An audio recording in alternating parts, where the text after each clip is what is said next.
सूत्र इस नियम से ही शुरू होते हैं। लेकिन ये बात बड़ी उल्टी है। ज्ञानी खोज खोज कर भी नहीं खोज पाता और भक्त बिना खोजे पा लेता है।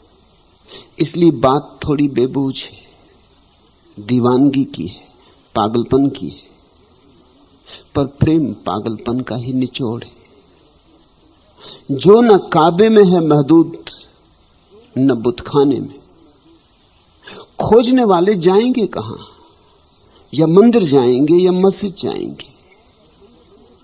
खोजने वाला जाएगा ही बाहर। खोज का मतलब ही होता है बाहर, बहरी यात्रा। खोजने वाला चारों दिशाओं में भटकेगा, जमीन में खोजेगा, आकाश में खोजेगा। जो न काबे में है महदूद, न बुतखाने में, और जो न मंदिर में सीमित है और न मस्जिद में, न काबा में न कैलाश में। उसे तुम कैसे खोजोगे काबा में, कैलाश में? उसे खोजने गए, उसी में भूल हो गई। उसे खोजने गए, उसमें ही तुमने पहला गलत कदम उठा लिया। खोजने तो उसे जाना पड़ता है जो कहीं महदूद हो, कहीं सीमित हो, जो किसी दिशा में अवरुद्ध हो,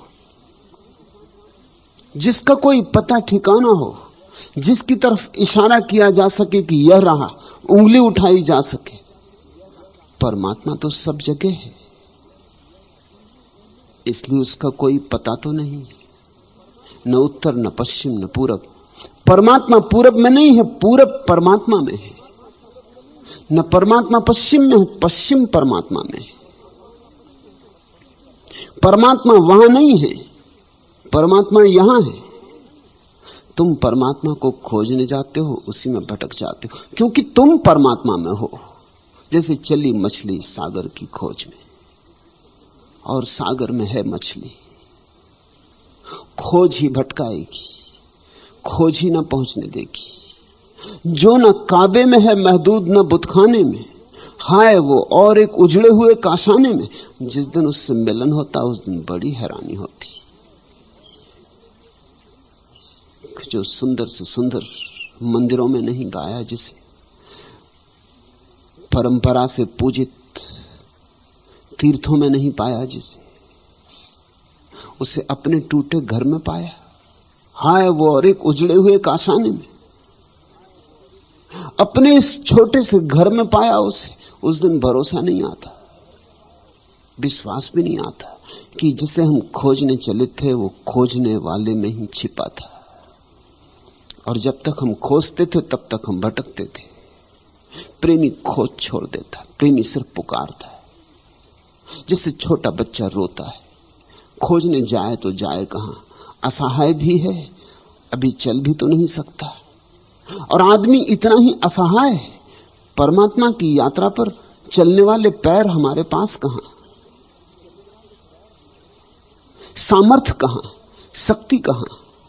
ये अहंकार ही है जो तुमसे कहता है कि खोजो तो मिल जाएगा। ये अहंकार ही है जो तुम्हें भरमाता है, भटकाता है। रो, भक्त कहता है, खोजो मत, पुकारो। जैसे छोटा बच्चा अपने झूले में पड़ा ही पुकारता है। जाए तो जाए कहां? जाए तो जाए कैसे?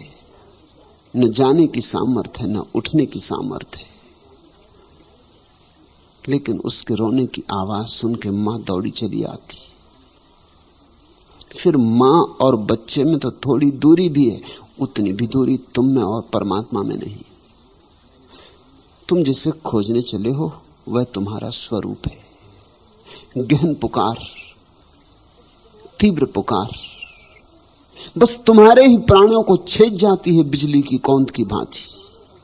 और इसी टूटे घर में, इसी खंडहर में, जिसे तुमने कभी मंदिर की तरह सोचा भी न था, और तुम्हारे तथाकथित साधु संत तो तुम्हें इस शरीर की निंदा सिखा रहे हैं।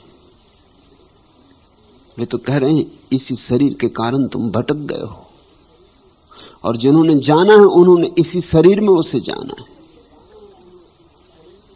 फिर यह शरीर कैसा ही हो, काला हो कि गोरा हो, स्वस्थ हो कि अस्वस्थ हो, जवान हो कि बूढ़ा हो, भेद नहीं पड़ता, इसी में छिपा है। इसी टूटे घर में छिपा है चैतन्य। उसका ही दूसरा नाम है। तुम्हारे भीतर जो दिया जल रहा है होश का, ये उसकी ही उपस्थिति है। मिलती है उम्र अबद इसके मैखाने में।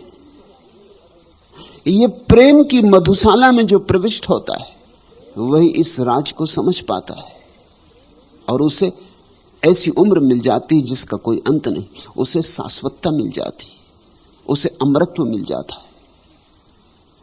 अमृतस्य पुत्र, उसे अनुभव होता है कि मैं अमृत का ही बेटा हूं, कि मैं उसी से आया हूं, वही हूं, उसी तरफ जा रहा हूं, उसी में हूं, उसी का हूं।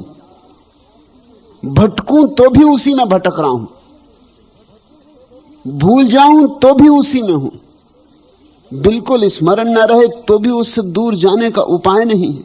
मिलती है उम्र अबद इसके मैखाने में, ए अजल तू भी समा जा मेरे पैमाने में।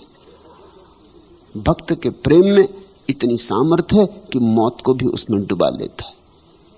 मौत समाप्त हो जाती, उसके प्रेम में ही मौत मर जाती। प्रेम एकमात्र स्वर है शाश्वतता का, प्रेम एकमात्र अनुभव है अमृत का। हर मुद्दैर में रिंदों का ठिकाना ही न था, हर मुद्दैर में रिंदों का ठिकाना ही न था। वहां पियक्कड़ों को कौन घुसने दे, वहां प्रेमियों को कौन घुसने दे। वहां तो प्रार्थनाएं भी औपचारिक हो गई।